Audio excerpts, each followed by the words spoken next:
The flashlight assessment and review tenet, you better write that down, states that any person who reviews flashlights on the internet on a long enough timeline eventually reviews a Thrunite, or sometimes it's called being Thrunited. So here's my gateway Thrunite, the Thrunite Do-A-Shot Archer 1A V3. And you're like, oh yeah, man, the flashlight that all the hair gel survivalists reviewed last year. Alright, I guess I got nothing better to do, okay? Fine. The Thrunite Archer 1A V3 is an aluminum constructed flashlight that officially takes a single AA, but can also unofficially or tactically, for people who understand the language spoken in this channel, handle a 14500 lithium-ion battery to also please advanced flashlight bros like yourself. The Thrunite Archer also features a glass lens, a pocket clip for the everyday carry crowd, a Cree XP-LV6 emitter, and can be had in a neutral, white, type like reviewed here, or a chill AF cool tinted version too. You also get the manual in the box and the flashlight, of course. I typically like to review bigger lithium ion powered lights cause the clicks, the views I mean. But I know a lot of government groups like fire crews and people in parks and forest service need something that uses batteries like AA's that they can throw away or replace easily. But in this review I'll go over the performance of the light on lithium ion and standard AA batteries, because that's why you're paying me. So let's go over the outputs. You'll see my figures and Thrunites for the AA battery, and mine only for the lithium-ion battery, because Thrunite doesn't publish those figures. They're tactical. First is Firefly mode. A good Firefly mode also is a sublumen mode. Next is low. Sublumen, of course, means lower than 1. A good low mode is under 20 lumens. I like under 10, maybe even 5. Then is medium, which is bright enough for most felonies committed at night. Then you get high, or maybe that's why you used medium. This is the only mode where high differs depending on which cell you use. Of course, the lithium-ion battery is more than twice as bright for about 3 minutes. And yeah, strobe. The UI is simple, especially after the last 2 reviews, am I right? First, put in the battery. Positive end faces the emitter, screw down the tail cap. The tail switch operates the light on and off. Turn it on, then hit the side button to scroll through all 4 main brightness levels from Firefly to high. Then it loops over. And if you like fast blinking lights, because who doesn't, just press and hold the side switch while it's on. You get tactical strobe. A single press exits strobe. It has mode memory except for strobe, so when you turn it off, it remembers the last mode you were on when you switch it back on, because that's mode memory. Now, fun times. For these tests, these are the 2 batteries I've used. An Eneloop, which is an excellent substitute for a AA and a flashlight, or other devices like this mouse or keyboard that I'm using right now, because it saves you money and you don't throw it away. And a Keep Power lithium-ion 14500 battery. Alkalines are for chumps and they ruin your lights when they leak, and they have on mine, so I don't use them. First is high with both batteries. The 14500 experiences a hard drop at 3 minutes in from about 442 lumens to 268. The Eneloop also drops in brightness during this time, but it's more subtle. I like the jokes on this review. The light continues steadily with both batteries until about 54 minutes when the 14500 powered Archer cuts off. I just have one, as you can tell by my crappy editing. The Eneloop starts dimming at a little over an hour and continues with steadily declining light until the flashlight shuts off at 2 hours and 13 minutes. If you want brighter, go with the lithium-ion. Slightly longer runtimes, go with the Eneloop. Next is medium with both cells. They both run for quite some time, over 3 hours before the Eneloop starts dimming.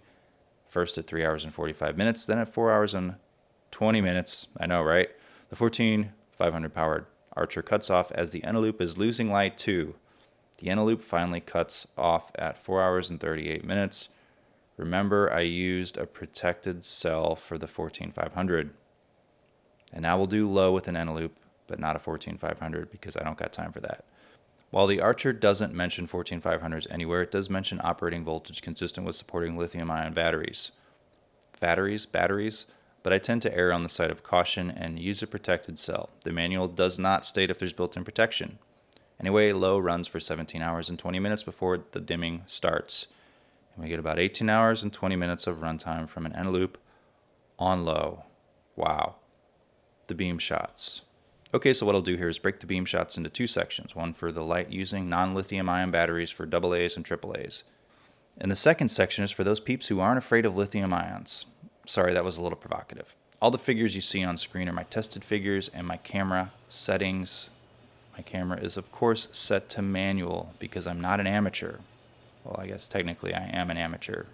First is the noob-friendly Archer on a AA Eneloop. It's got a neutral tint that I would describe as slightly warm, but mostly creamy. Then is the Archer on a lithium-ion battery, much brighter, right?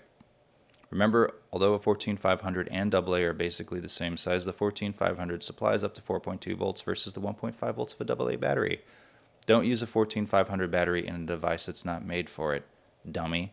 Back to the AA power for a second, just to get an idea of it.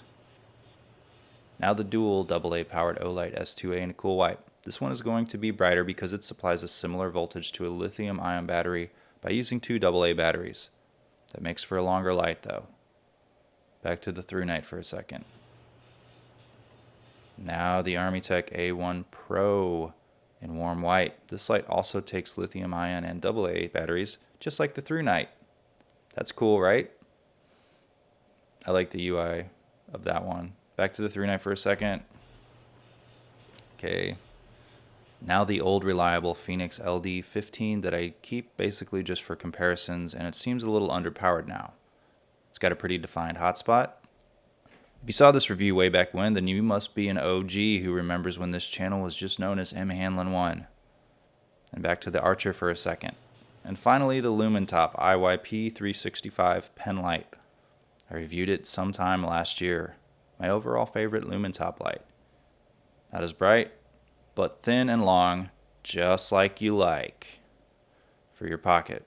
Now some lithium ion powered. These are the lights that I said that I was going to do with lithium ion. I'm just going to show them again for a second here.